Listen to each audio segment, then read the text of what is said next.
There is a question, is the attitude of Islam to history. And in fact, what we find, the basic attitude is that all history is in fact an Islamic history. That means that all the major figures of history basically are Muslims. From Adam down to our own time.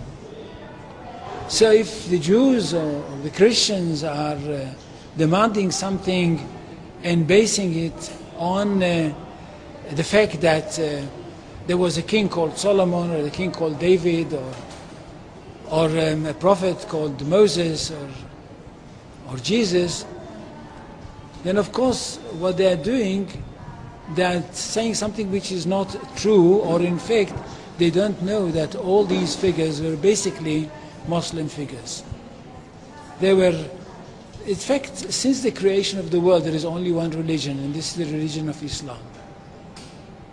So if anybody says, look, there is a place which is connected with Solomon, and that's the place where the Temple of Solomon stood, a true Muslim would tell you, yes, absolutely right, but don't forget that Solomon was a Muslim. And David was a Muslim, and Abraham was a Muslim, and Isaac was a Muslim, and Jesus was a Muslim.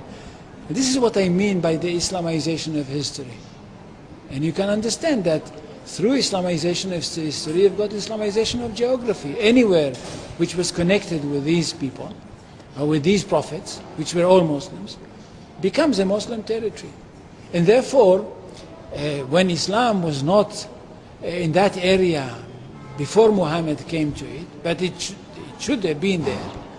In that area, I mean in the Middle East or other parts outside the Middle East, which are now Muslim parts. Any place like this had to be freed, not to be conquered, had to be liberated. So Islam appeared in history in the time of Muhammad, or reappeared in history from their point of view, reappeared in history as a liberator. And therefore there is no Islamic occupation. If somebody occupied anything, it would be always somebody else, not the Muslims.